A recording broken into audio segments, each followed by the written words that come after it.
আসসালামু আলাইকুম গাইস, সবাই কেমন আছেন? আজকে আমি পেঁয়াজকলি দিয়ে ইলিশ মাছ ভাজি একটি মজাদার রেসিপি আপনাদের সাথে শেয়ার করব। তো ভিডিওটি অবশ্যই শেষ পর্যন্ত দেখবেন, ভালো লাগলে একটি লাইক অবশ্যই দিবেন। তো এখানে আমি পেঁয়াজের কলি নিয়ে নিয়েছি।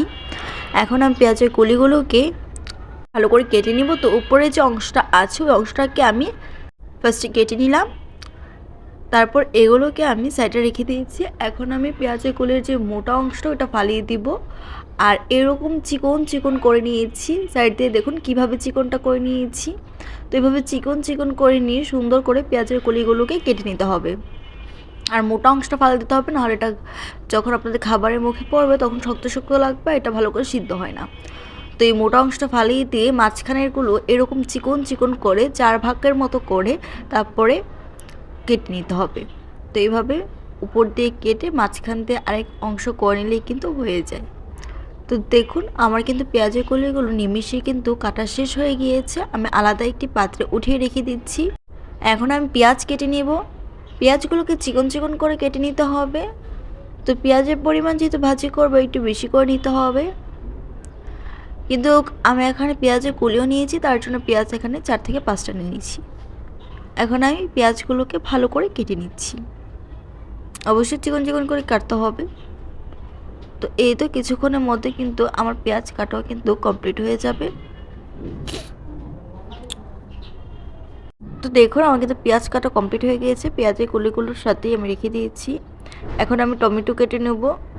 টমেটোগুলোকে আমি স্লাইস স্লাইস করে কেটে নিচ্ছি। এখানে আমি টমেটো বেশি পরিমাণ দিচ্ছি, তার জন্য আমি 2টো টমেটো নিয়ে নিয়েছি। যেহেতু একটু ভাজি করব, বেশি পেস্ট দিচ্ছি, তার জন্য আমি একটু টমেটোটা ফ্লেভারের জন্য আমি টমেটোগুলোকে নিয়ে নিচ্ছি। তো টমেটোগুলোকে ফার্স্টে আমি স্লাইস স্লাইস করে কেটে নিয়েছি, কেটে আমি সাইডে রেখে দিয়েছি। এখন আমি কাঁচামরিচ দিয়ে নিয়েছি। কাঁচামরিচগুলোকে মাঝখান দিয়ে এভাবে কেটে নিয়েছি। এগুলো ফ্রিজে রাখতে রাখতে একটু শুকিয়ে গিয়েছে। তো এই তো রেডি হয়ে গিয়েছে। এখন আমি ইলিশ মাছ নিয়ে নিয়েছি। এখন আমি ইলিশ মাছগুলোকে ভাজি করব। তো আমি এখানে একটু মিডিয়াম সাইজ ইলিশ মাছ নিয়েছি, আর এইভাবে পিস করে নিয়েছি। তো দেখুন কীভাবে আমি পিস করে নিচ্ছি, আর এগুলোকে আমি সবগুলো একসাথে এখন ভেজে নিব। এখন আমি একটি প্যানের মধ্যে সবগুলো একসাথে দিয়ে মাখিয়ে তারপর রান্নার জন্য বসাবো। তার জন্য আমি দিয়ে দিয়েছি ফার্স্টে পেঁয়াজের কলিটা, তারপর দিয়ে দিয়েছি পেঁয়াজটা, তারপর দিয়ে দিয়েছি টমেটো, এখন দিয়ে দিলাম কাঁচামরিচটা। কাঁচামরিচটা কিন্তু মাঝখান থেকে কেটেছিলাম। লবণ দিয়ে দিয়েছি স্বাদ মতো, 1 চামচ হলুদ গুঁড়ো দিয়ে দিয়েছি, 2 চামচ মরিচ গুঁড়ো দিয়ে দিয়েছি, আদা রসুন বাটা দিয়েছি পরিমাণ মতন, তারপর সামান্য একটু তেল দিয়ে দিয়েছি। দিয়ে ভালো করে মশলাটাকে হাত দিয়ে মাখিয়ে নিতে হবে। অনেক ভালো করে আমি হাত দিয়ে মাখিয়ে নিচ্ছি। এইভাবে বসালে না টমেটোটা একটু গলে গলে যায়, আর রান্নাটা খুবই ভালো হয়, আরও বেশি গলে যায়। এভাবে মাখিয়ে বসালে রান্নাটা খুবই ভালো হয়, একটু মাখো মাখো হয়, ভাজাটাও ভালো হয়। তো দেখুন আমি কীভাবে সবগুলো উপকরণ ভালো করে হাত দিয়ে মাখিয়ে নিয়েছি। এখন আমি ইলিশ মাছটাকে দিয়ে দিচ্ছি উপর দিয়ে। ইলিশ মাছটা কিন্তু আমি আলাদা কোনো মশলা দিয়ে মাখাইনি, একদম ওই মশলার মধ্যে দিয়ে মাখিয়ে নিচ্ছি হাত দিয়ে। তো এই তো মশলাটা দিয়ে ভালো করে মাখানোর পর এখন চুলায় বসিয়ে দিব শুকনো শুকনো করে ভাজার জন্য। তো এই তো দেখুন আমি কিছুক্ষণ পর পর এভাবে নেড়ে দিচ্ছি, একদমই শুকনো শুকনো করে ভেজে নিব। একটু সময় নিয়ে শুকনো শুকনো করে ভাজতে হবে। টমেটোটা গলে গলে আসবে, ওইরকম পর্যায়ে কিন্তু ভাজা কমপ্লিট হবে।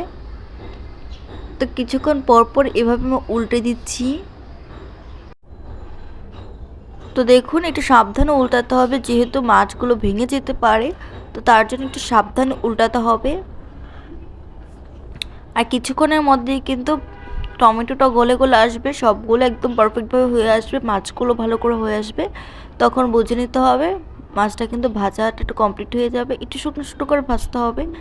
এইভাবে ইলিশ মাছ ভাজলে কিন্তু খেতে খুবই ভালো লাগে পেঁয়াজের কলি দিয়ে। তো কিছুক্ষণের মধ্যে একটু শুকনো শুকনো হয়ে এসেছে, তার মানে কিন্তু রান্না কমপ্লিটই হয়ে গিয়েছে প্রায়। তো এখন আমি সামান্য একটু উল্টে উঠিয়ে নিব রান্নাটাকে। এটা কিন্তু শুধু নাড়ার উপর ভাজিতে হবে। এই তো কমপ্লিট হয়ে গিয়েছে রান্নাটা।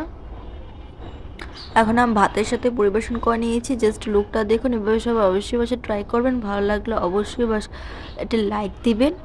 আর এই মজাদার খাবারটা আপনারা অবশ্যই বাসায় ট্রাই করে নিতে পারেন। জাস্ট দেখুন মশলার কালারটা আর মাছটা দেখুন কতটা সফট হয়েছে, আর খেতে তো অনেক বেশি মজার ছিল, আর একদমই মশলাদার হয়েছে। ভাজা তো একদম পারফেক্ট হয়েছে, মাছটা ভিতর থেকে অনেক ভালো করে কুক হয়েছে।